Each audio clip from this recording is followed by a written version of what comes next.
200,000 years ago, in lands now known as Africa, a species of primate emerged from their predecessors with a group of abilities so consequential it would affect all life on planet Earth. That species is Homo sapiens, the humans.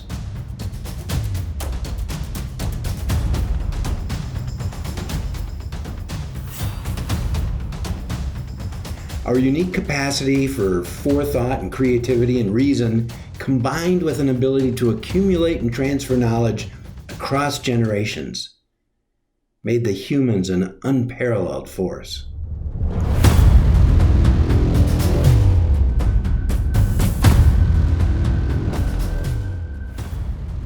From the beginning, it would have been predictable that we humans would become the dominant and unrivaled species in the areas of Africa we inhabited. It would have been predictable that as our numbers grew, some of us would begin to migrate, seeking new lands with new resources to exploit. It would have been predictable that eventually we would spread throughout the earth, consuming more and more of the planet's bounty and leaving less and less for all other species. And it would have been predictable that eventually our collective consumption and externalities would someday overtake Mother Nature's capacity to clean up after us, first threatening our ability to thrive, and eventually our ability to survive. We're familiar with this pattern because we've seen it play out before. An unrivaled species enters an environment of plenty and begins to consume and grow. They consume and grow until the environment can no longer sustain the population, and they stop thriving, and the population is reduced or dies altogether. Life is a self-regulating system that balances itself through alternating boom and bust cycles of growth and destruction. So is the downfall of human civilization inevitable? Now, one of the traits that has propelled human success has been our unique ability to accumulate and transfer knowledge across time from generation to generation. Let's take this smartphone, for example. We all know that Steve Jobs and Apple Company introduced us to the iPhone in 2007. But how much of the knowledge incorporated into the device did Apple actually develop? 50%? 10%? 1%? The smartphone is completely dependent on previously developed computer technology, meaning that the iPhone could not have happened until after that computer technology was developed. And that computer technology was dependent on previously developed technologies too, on components like printed circuits and processors and hard drives and operating system software.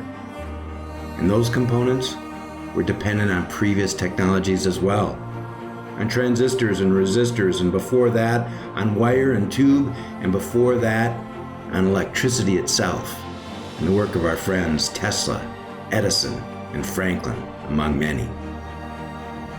And it doesn't stop there either. Every material, every component, every manufacturing process, and every element of basic science has a similar history, going further and further back in time and involving more and more people, most of whom are lost to history.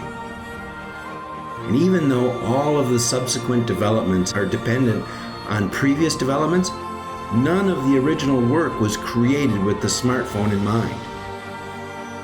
In other words, they're all reworked or redeployed or recontextualized technologies and knowledge. So in a very real sense, the smartphone is an expression of innovations and knowledge going back many thousands of years and involving millions of people over time. Critical, dependent developments without which the smartphone could not have been invented. Developments stretching back as far as our ability to control fire. We are the only species capable of accumulating knowledge in this way. So while this moment of destiny has been inevitable from the very first moments of our emergence 200,000 years ago, it is also equally true that we have been building and preparing for it for that same period of time. Just as our biological DNA carries the unique genetic signature of all of our ancestors, the work product and efforts during our lives contributes to the cultural DNA of civilization itself, and our efforts during our lives are added to that legacy and projected into the future. We are not simply one of many people alive today. We are also, in a very tangible way, part of a single ongoing human chain, both biologically and culturally. In essence, the story of humanity is not an exclusively I story. It has been inevitable for 200,000 years that we would get to this place in our journey. And it's also true that we have been preparing for it for that entire time as well. It's true that the scale of the challenge before us is great, the consequences of failure existential, and our time to act is short.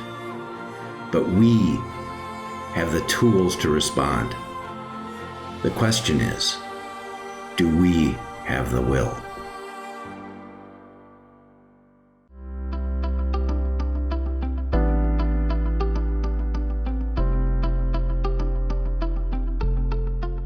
This is Gene Tierney with Beloved Community Action. You know, the Reverend Martin Luther King Jr. famously dreamt of a society he called the beloved community that is inclusive, equitable, sustainable, and prosperous. Despite news-generated feelings of hopelessness and chaos, a more cooperative, interdependent humanity is possible, is necessary to solve many of our most pressing problems, and is beginning to unfold right in front of us today, presenting countless opportunities for individuals and organizations of every type. Please join us on this journey of discovery and change.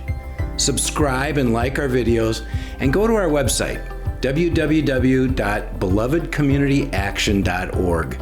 Explore our informational materials and consider becoming a member. Thank you.